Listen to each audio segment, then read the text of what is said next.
So in the next episode of what could possibly go wrong with this bus, I found something completely new. What the hell? I made some big decisions. So after listening to all of your advice, I have made a decision about what's going on in the back of the bus. I met a brand new friend and solved a bunch of problems. I fixed it! I don't know how. So if this is your first time here, I'm Helen, this is Helen Wheels, and I live in a Toyota coaster bus in Australia, living the dream and sometimes the nightmare. So in the next episode of what could possibly go wrong with this bus, I found something completely new this morning that I didn't know anything about. So here's what happened. I am not driving the bus very much at the moment. I did tell you the story about why in this little video here, if you want to check that out. But bottom line is the bus isn't getting driven very much. I do have this solar panel that is connected to the bus batteries so that it'll keep them charged, but I still figure that occasionally I should just start the bus up and make sure that it's running okay. Yeah, makes sense, doesn't it? So this morning I went to start the bus. Starts okay, no problem. But when I went to rev the accelerator,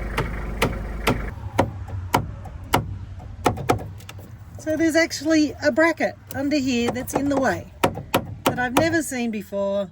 I don't know anything about. What the hell? So I couldn't drive this bus now if I wanted to.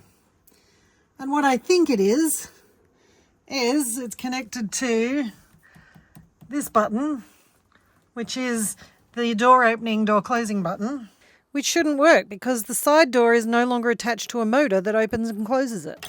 So if I push the open button, it opens, allegedly. See, it's got a little green light.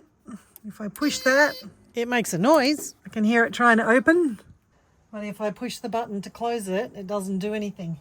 And I suspect perhaps this sudden loose cable has got something to do with it. And whether the loose cable has something to do with the mice that have been in my van. So I think I now have to learn how to rewire my van. Bus, whatever. Just still trying to solve that leak problem, by the way, but you know, we'll come back to that. So as you guys know, there's been some leaks in this bus and I'm still trying to fix some of them. And there's been a leak coming down from here, which my brother has been trying to fix for a long time. We've sealed the awning outside. There's a little grommet up here that needed fixing somewhere. Guess what? Started leaking again the other day. I've actually ascertained by shoving some paper towel in here that it's not coming down here and running along in there. It's actually coming out through the seam of this window. So I think the only place it can be getting in is at the top of that window. So I'm going to seal up along the top of this window, not up here, but down here. I'm going to put some Silastic in there and see if that solves the problem.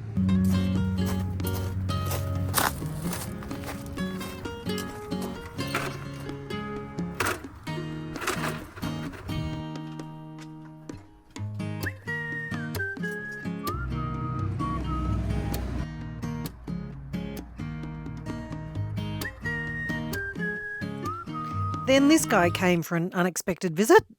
Beautiful. Oh, he's gorgeous. Yeah, no. I don't want to harass him because they can get quite aggressive. But a little bit of excitement this morning. This is a rare blue phase common tree snake. It's a common tree snake, but it's rare because it's blue. I'm off to make the final decision about what I'm going to do about these cupboards. You guys have given me a bunch of information. And a lot of really helpful advice. So I really appreciate all the comments that you guys have been sending me. Thank you very much.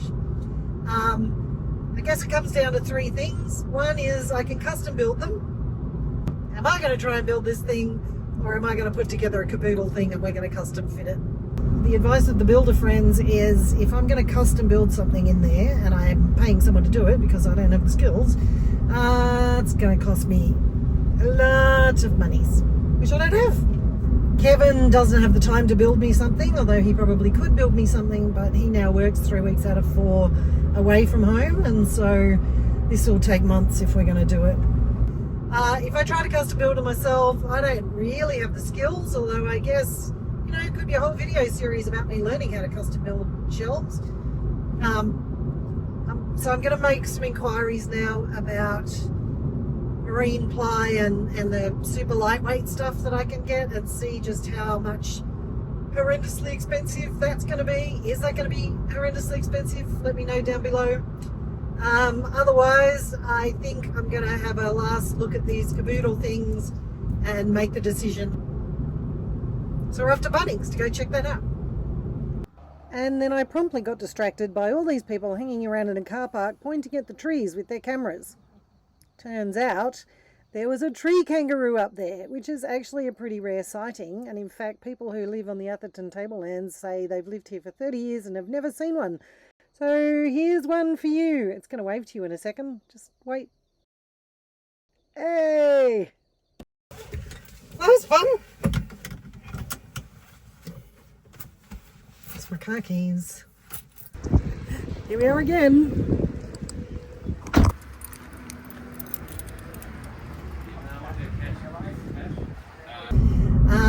I have made a decision about what's going on in the back of the bus. So I think basically the best option for me is if I buy the caboodle cupboards, they're almost perfect in dimensions. Not perfect, but pretty close. So I ordered them. And then I can make those up, that's easy, I don't have a problem with that. And then maybe I'll need to get Kevin to help me custom fit them so that we do maximise the space. So, since it's going to take me 3 weeks before the cupboards arrive that I'm going to be able to build in here, this means I've got 3 weeks to do other jobs around the place, and there's actually been quite a lot of jobs that I haven't done because I've pulled a bunch of stuff apart and not put it all back together. So today I'm going to put back this blind that I took down ages ago when we were cleaning everything out, and I'd taken all the rubbers around from around the windows and put them back. Unfortunately, I put the wrong one back on that window. The size is fine, but it didn't have the holes for the bracket for where this joined in. So I'm going to have a crack at putting that back today. Oh, look, it's a little cutout in there. There's a little cutout in that corner for the edge of that bracket to fit in. Do you know what? I think I'm going to cheat and just pull that rubber aside so the screw can go straight in. They're very long screws. Maybe they aren't the right screws. They look better. See this little wire? It's actually a fishing tracer that hooks into the end of the curtain to make it not flap about when it's driving, which I think is very clever. So it's been months that's been driving me crazy, and that took 5 minutes, even when I had to do it several times. See if it fits. Oh, gosh. See, this goes in there. Stay.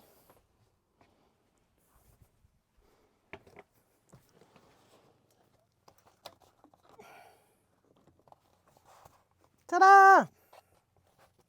Look at that. Ta-da! Oh, that's so much better. But what I am thinking about is changing this to the dark fabric. How do you think? And at the other end, at the end of my bed, I want to change it so that it becomes a screen so that I can have my projector project movies onto the thing, and I can have like a big screen TV when I'm in bed. But first, back to that weird accelerator problem. I fixed it!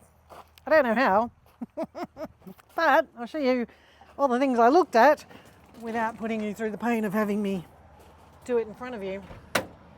So what's happened is the bus thinks that the side door is open, and so it's put that thing underneath the pedal so I can't drive away while I'm letting the kids on the school bus. The stupid thing is though that it's been telling me on the dashboard for ages that door's not closing properly, and we've had a go at trying to fix it, haven't worked it out. I got this switch out. This is the switch that has the up and down for open and close. So I disconnected that, didn't make a difference. I went under here and there's 2 fuses or switches or something. So I've pulled those both apart. I think those 2 switches control the motor that either puts that bracket in the way or moves it out of the way. So somehow I I think I've managed to click something over there that said that the door's not closed, so I've disconnected this and I've turned the ignition on and it's opened, and then I've disconnected everything so it can't do it again. But if any of you out there know what's going on and want to tell me how to fix this properly instead of this random workaround, please let me know. Does anybody out there make curtains, blinds for a living? Here's what I'm thinking. This little trim slides off. This little piece of plastic that holds the curtain into those rods needs to be pulled off this piece and put onto the new fabric. Oh, it's glued as well.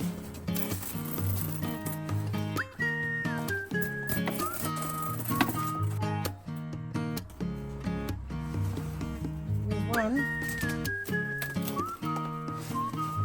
There's two. Now I've done it.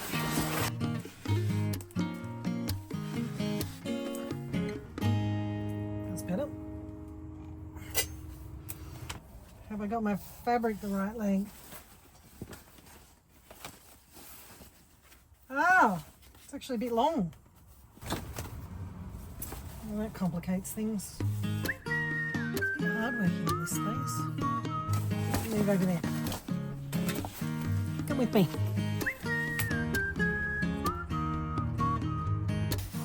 God forbid you did this with a tape measure or something.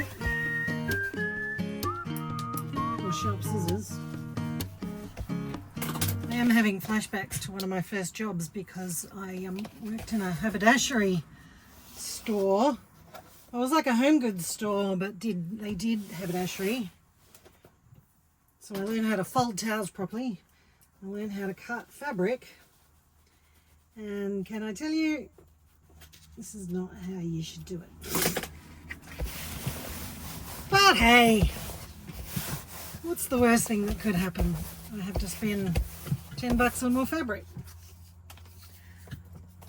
Or I spent 10 minutes going and finding a tape measure.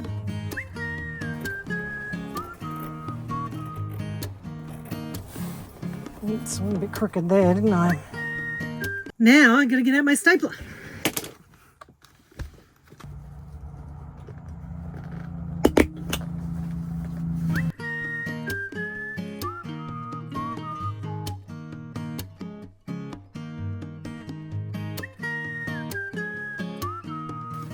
One down. Once you get it started. There we go. Oh yes! Oh, this is much easier than the other one.